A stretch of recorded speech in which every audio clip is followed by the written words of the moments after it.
at the absolute inane judgments delivered by the highest courts of the countries. And if I see the two great democracies, India and USA, recently two judgments were delivered. One by a federal judge of the New York who chastised Attorney General Barr and wanted to reopen Mueller's report. The whole purpose is to ensure that the coming election of President Trump is impacted.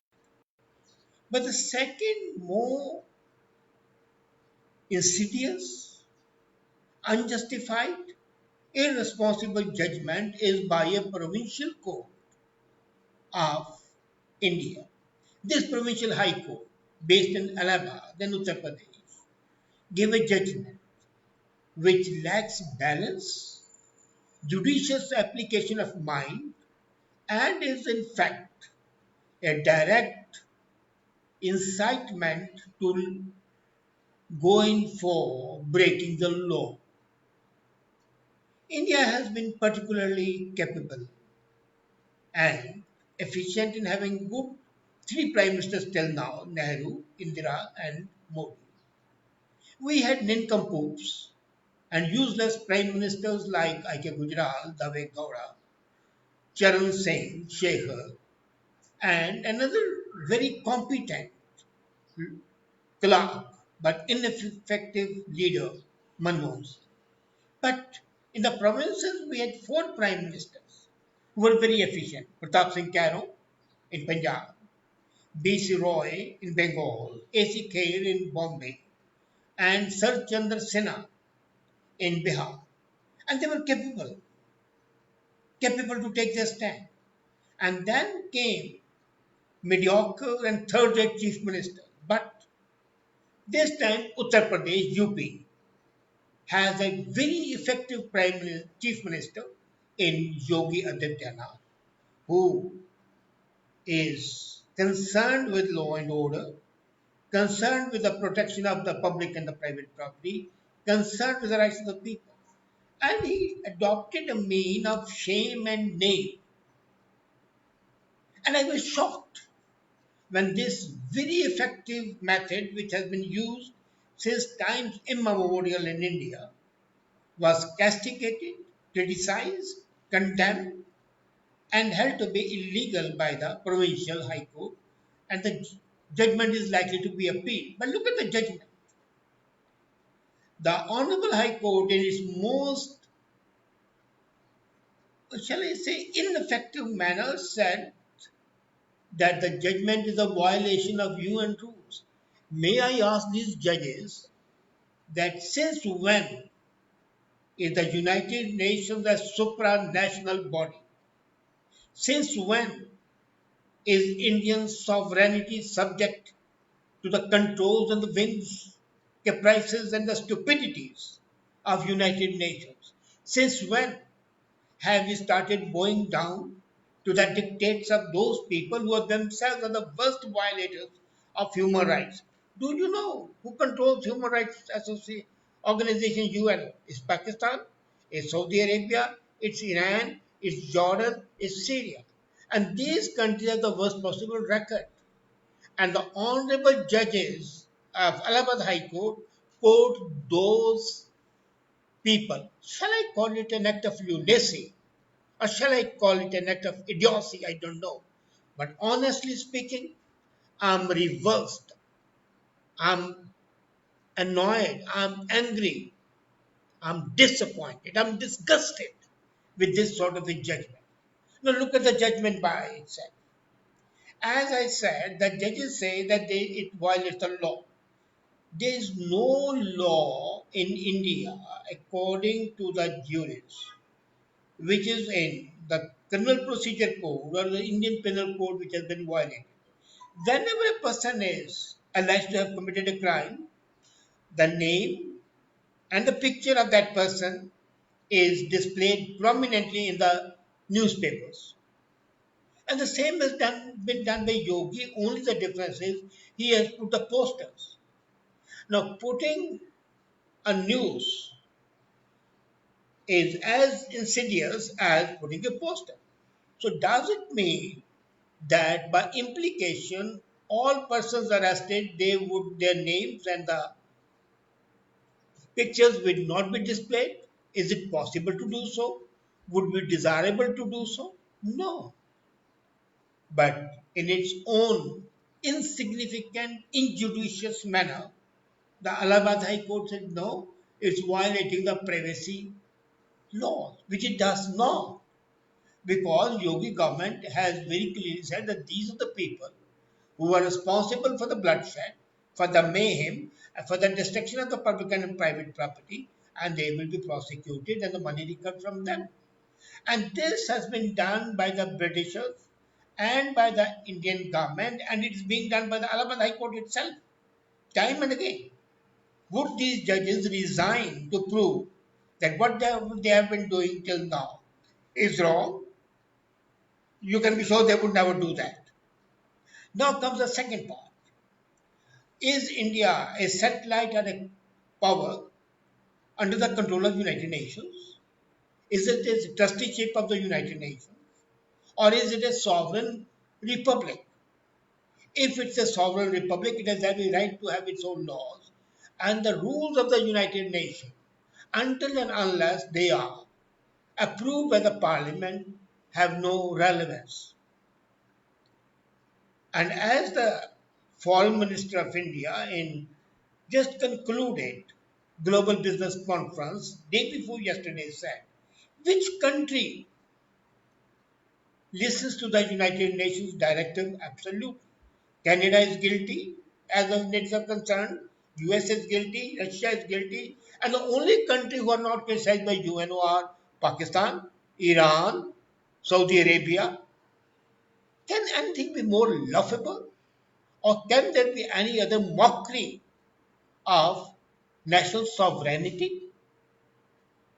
I'm amazed that why do the judges take upon themselves to intervene in those cases which have no judicial relevance?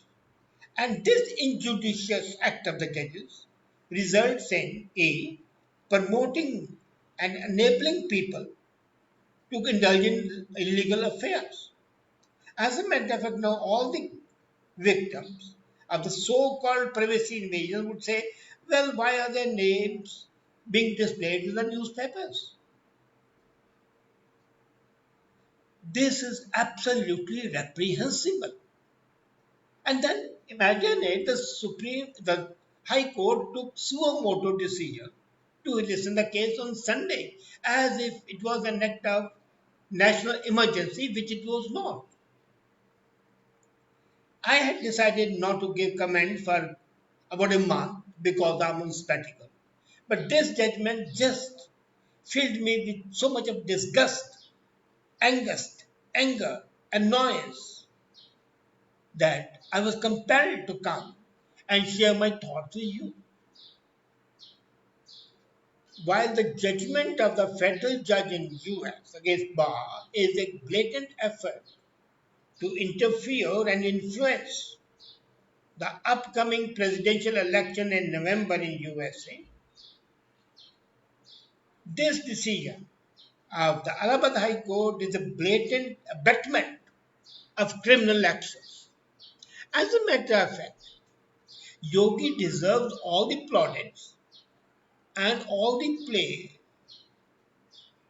praise and all the laurels for effectively controlling this nefarious activity of the so-called liberals who without any reason were propagating. And if you have read my article today, I have very clearly stated that the CAA is as per law, as per the constitution, and as per the Gandhian values.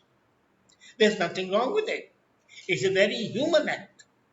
And no Indian citizen is affected by this. And yet, these so-called liberals and so-called unfit judges take upon themselves to take such action, which is at best full of mischief, or as I said, injudicious judgment. Now come to another aspect, and that is that would India, not for the sake of privacy, take action against the guilty people? Till now, the law is that the names of the juvenile offenders, people below the age of 18, shall not be disclosed. Or in the case of the women, if they are victims of rape and they don't want their name to be revealed, their names will not be revealed without the consent. If the judgment of the Allahabad High Court is to be taken into consideration, then Mr. Kapoor, the chairman of Yes Bank, his picture should not have been there, his name should not have been there, all the TV comments against him should be banned, and all the TV channels in India and all the newspapers in India should be prosecuted for violation of law. Would Allahabad High Court summon all these people? You can be sure they are not going to do it. It was at the most an act of insidious politics which is permeating the judicial system. The judges are in fact becoming politicians undercover. It's a camouflage. It's a burqa under which they operate, and they misuse the name of the judicial independence, objectivity, and others. And this is the unfortunate aspect that the people have started thinking that the judgment should not be criticized.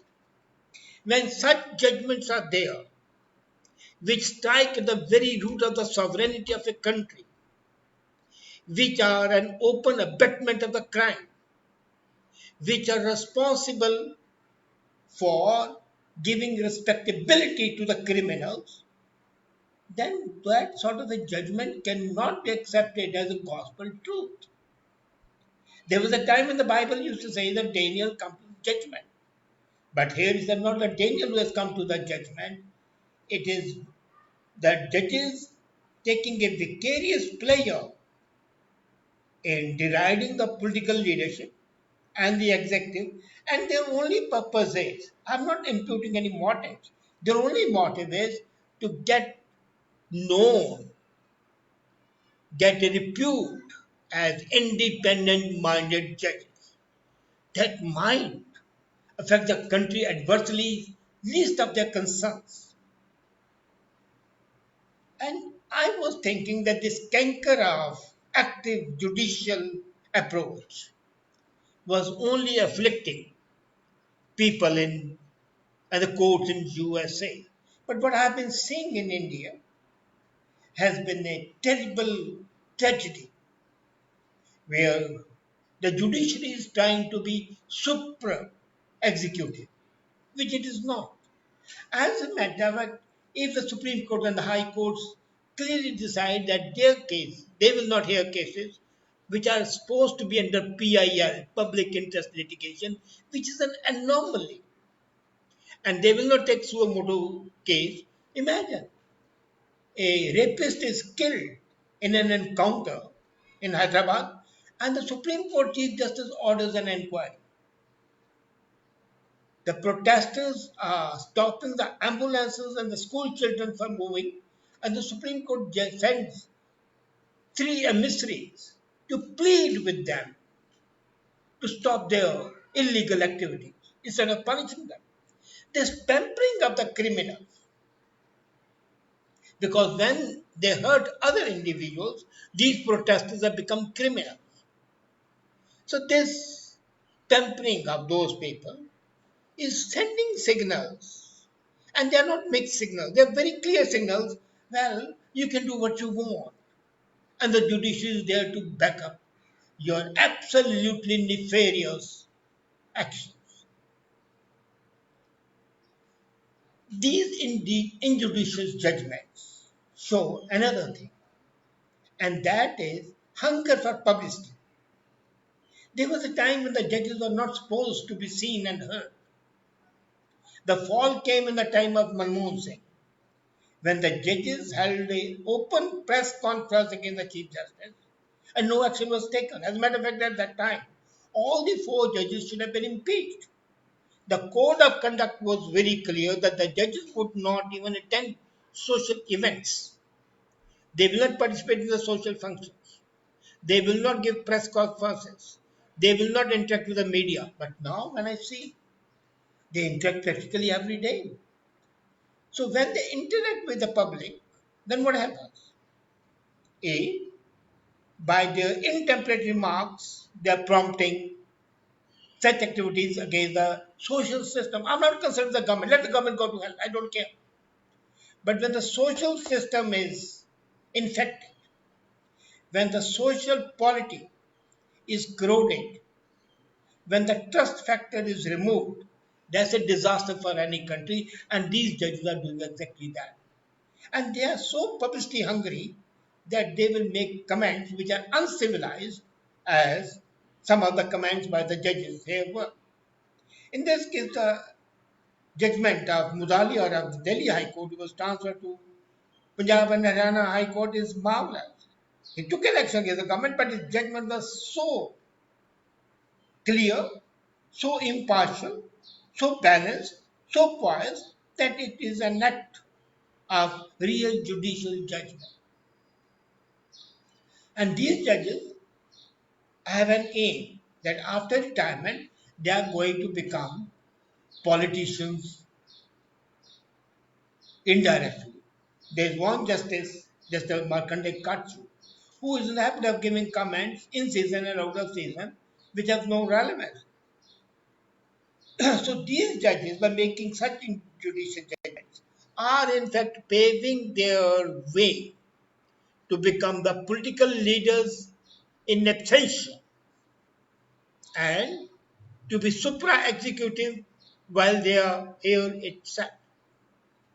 It is time that the parliaments take action and clip the wings of these judges and tell them you are judges, you are not politicians.